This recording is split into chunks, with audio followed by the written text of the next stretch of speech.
सारे साथियों, अडानी ने जो कि 3 साल पहले तक किसी भी प्रकार से सीमेंट उद्योग से कोई संबंध नहीं रखते थे, अचानक भारत के दूसरे सबसे बड़े सीमेंट निर्माता बन गए हैं।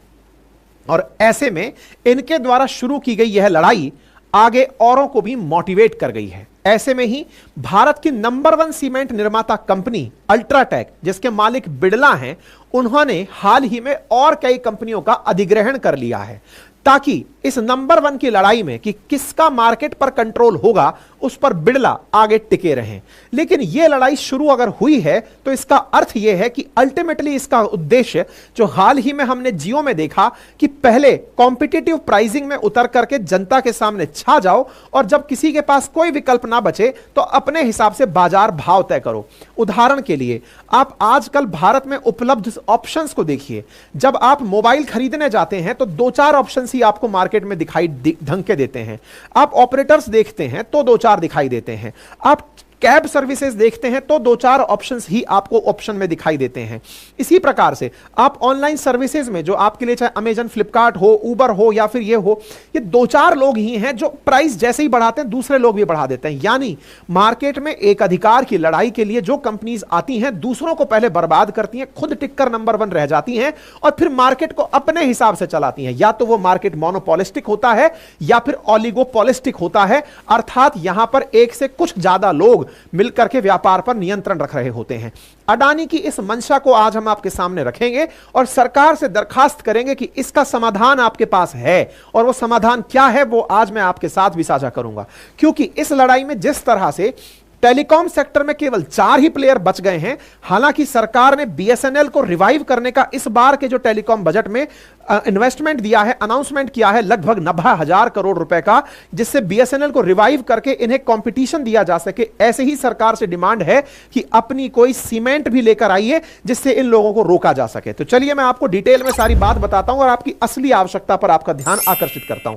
मेरे प्यारे साथियों, जब भारत के अंदर टॉप 10 सीमेंट निर्माताओं का नाम देखते हैं तो उसमें नाम सबसे नंबर 1 पर अल्ट्राटेक का आता है। अल्ट्राटेक है, फिर इसके बाद में अंबुजा है, श्री सीमेंट, बांगर, जेके, गिनती के कुछ 10 नाम हैं जो कि भारत के अंदर सीमेंट मार्केट को कंट्रोल करते हैं। जहां एक और भारत का टेलीकॉम मार्केट लगभग $50 बिलियन का है, वहीं वर्तमान में भारत का जो सीमेंट मार्केट है वो लगभग $30 बिलियन का है। संभावना व्यक्त की जाती है जिस तरह से ये ग्रो करते जा रहे हैं on compound annual growth rate CAGR पर, ये आने वाले समय में वर्ष 2030 तक लगभग $50 बिलियन की कीमत तक पहुंच जाएंगे। ऐसी स्थिति में भारत के सीमेंट उद्योग में जो संभावनाएं हैं वो आज के इक्विवेलेंट टेलीकॉम सेक्टर के बराबर ही हैं। और इसी तरह जहां टेलीकॉम में अंबानी अपना राज लगाकर बैठे हैं, वहीं पर सीमेंट में अडानी अपनी राह तलाश रहे हैं। साथियों, यह खबर 2021 की है जब अडानी ने पहली बार सीमेंट बिजनेस में एंट्री की थी। आपके सामने यह न्यूज कटिंग है जिसे आप देख रहे हैं।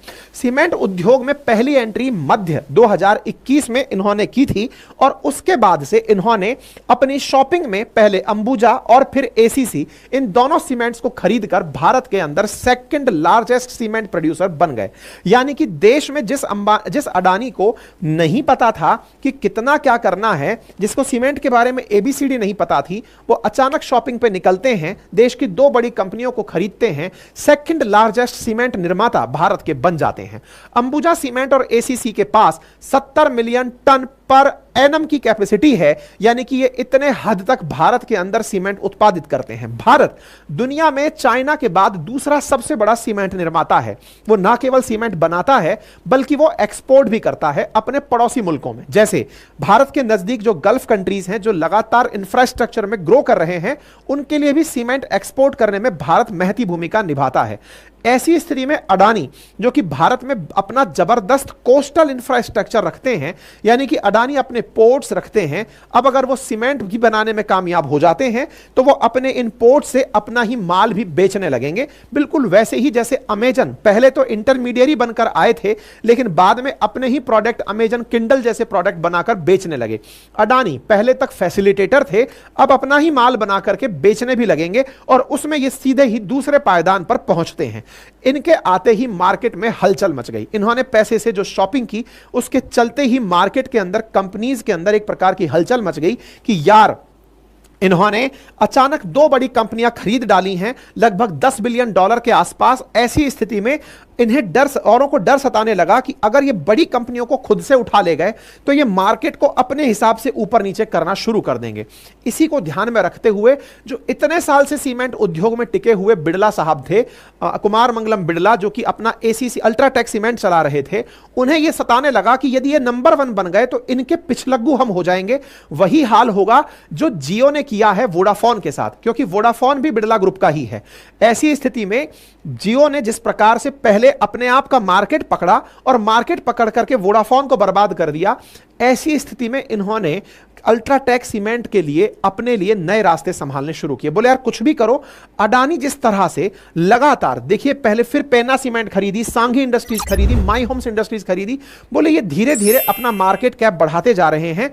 पता चलता है कि जून 2024 तक Adani 77 million ton per annum cement produce करने लग गए। जो व्यक्ति 3 साल पहले 0 मिलियन टन पैदा कर रहा था, वो अचानक 77 मिलियन टन अगर सीमेंट पैदा कर रहा है तो इससे टेंशन पैदा होने लगी। किन्हें? अल्ट्राटेक सीमेंट वालों को। अल्ट्राटेक सीमेंट किसका है? आदित्य बिड़ला ग्रुप का है, कुमार मंगलम ग्रुप का है।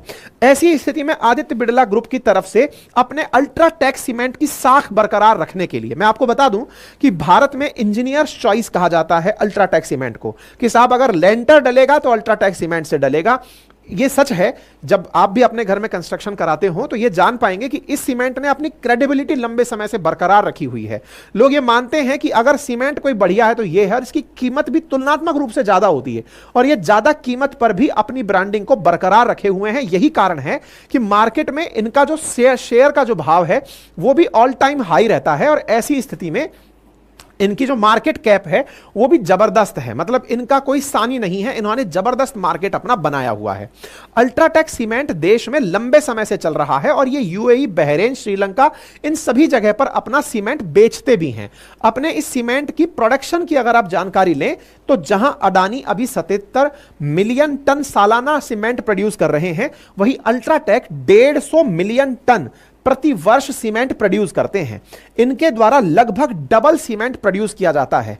लेकिन दुनिया देश की टॉप 10 कंपनीज में से जब 2-3 कंपनी बिक गई हो, ऐसे में डर सताता है कि कहीं ऐसा ना हो कि बाकी बची कंपनियों को भी अडानी अपनी बास्केट में भर लें और बाद में कंपटीशन में वो इनसे आगे निकल जाएं। यानी जहां Bharat 600 million ton per annum के आसपास सीमेंट प्रोड्यूस करता है, उसमें से आधा ऑलरेडी इन 2 प्लेयर्स के द्वारा प्रोड्यूस किया जा रहा है।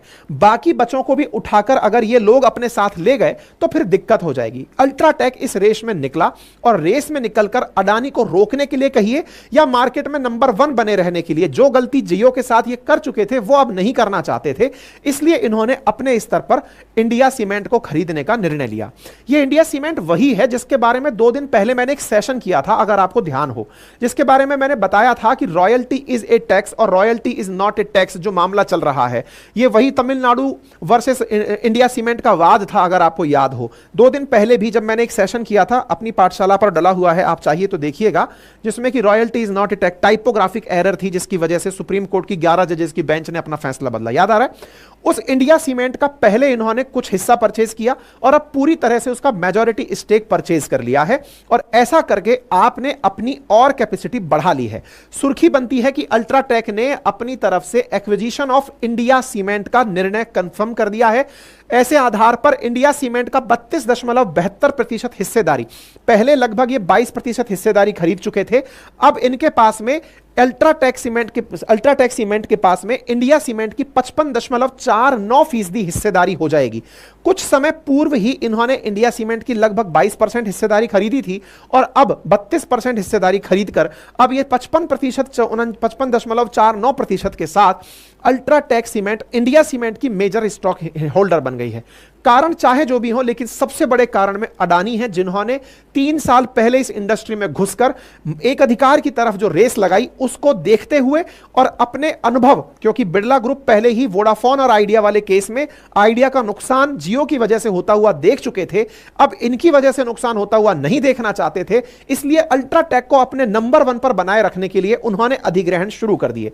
और ऐसी स्थिति में 1.45 करोड़ टन बनाने वाली जो इंडिया सीमेंट है उसे इन्होंने अपने साथ बना लिया, यानी कि 15.27 करोड़ टन सालाना पैदा करने वाली अल्ट्राटेक अब अपनी कैपेसिटी में 1.5 टन और बढ़ा चुकी है, 1.5 करोड़ टन और बढ़ा चुकी है। और एक नई लड़ाई जो एक अधिकार की है वो अब टेलीकॉम के स्थान पर हमें सीमेंट इंडस्ट्री में दिखाई दे रही है। और इस इंडस्ट्री में भले ही दो चेहरे दिखाई दें, लेकिन इसके पीछे सरकार की नाकामयाबी भी चिल्ला चिल्ला कर बोल रही है कि आपने कोई अल्टरनेट क्यों नहीं दिया। अब आपके दिमाग में सवाल बनता है सरकार कर क्या सकती है, मैं बताता हूं क्या कर सकती है।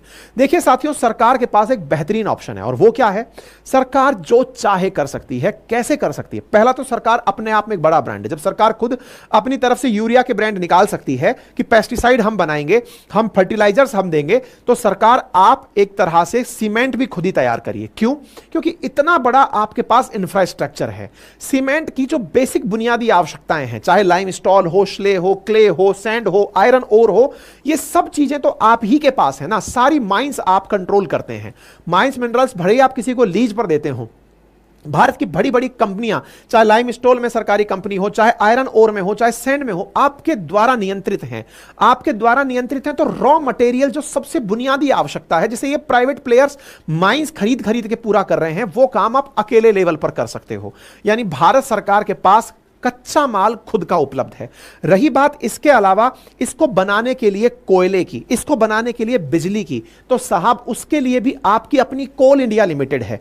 इसके साथ साथ बिजली के लिए आपकी अपनी एनटीपीसी है। और जो आज अडानी कह रहा है कि मेरे पास कोस्टल एरिया है जहां से उठा करके मैं माल को एक्सपोर्ट कर दूंगा, आपके पास तो खुद का जेएनपीटी पोर्ट है। अरे अडानी आपको सलाम करता है जनाब। अगर आप वाकई में चाहते हैं कि देश में जनता के साथ ठगी ना हो, एक अधिकार पर कोई कंपनी ना बैठे, आप अपना ब्रांड लेकर आइए। आप खुद से सरकारी कंपनी, आप कहें कि सरकार कंपनी नहीं चलाती, अजी साहब आप चला रहे हैं। आप कोल इंडिया चला रहे हैं, भारत की महारत्ना नवरत्ना सब आप ही चला रहे हैं, मिनी रत्ना आप ही चला रहे हैं। ऐसी कोई कंपनी फ्लोट करिए जो भारत में सीमेंट बनाए और सीमेंट में वो नंबर 1 बनकर आए। केवल इसलिए नहीं कि साहब ये डाल दिया हमने भी एक प्लांट, नहीं। जैसे आज एनटीपीसी को कोई टक्कर नहीं देता, ओएनजीसी, आईओसीएल, ये सब वो कंपनी है, एचपीसीएल जो आपकी अपनी कंपनी है और इनके आगे कोई खड़ा नहीं होता। ऐसे में आप भी अपना प्रोडक्ट लेकर आएं और आकर के भारत को इस रेस में से वैसे ही बताएं जैसे कि आपने बीएसएनएल को खड़ा करके जियो के एक अधिकार को टक्कर दिए। ऐसी स्थिति में ये सब चीजें आपके पास अगर हैं तो भारत में आप निश्चित ही अपने इंडियन पोर्ट्स के माध्यम से, चाहे कांडला हो, जेएनपीटी हो, मर्मगांव हो, जो आधिकारिक सरकारी पोर्ट हैं, आप उनके माध्यम से देश के इस माल को एक्सपोर्ट करें और देशवासियों को उस एक अधिकार से रोकें। दूसरी इंपॉर्टेंट बात, मैं केवल सरकार कब यह कंपनी बनाएगी तब तक की तो बात और है, उससे पहले भी सरकार आपसे एक और उम्मीद है और वो ये है कि भारत में आपने ऑलरेडी ऐसे कानून बना रखे हैं जो इस एक अधिकार की लड़ाई को रोक सकते हैं। आप उसे एग्जीक्यूट करने के लिए संस्थाओं को ताकत दें।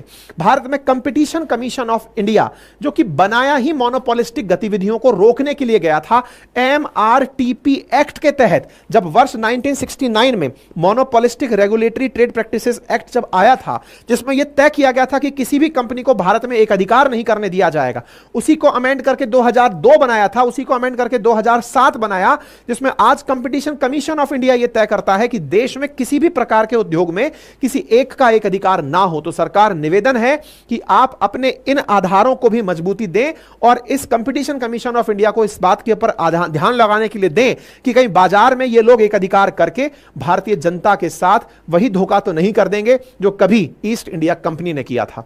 उम्मीद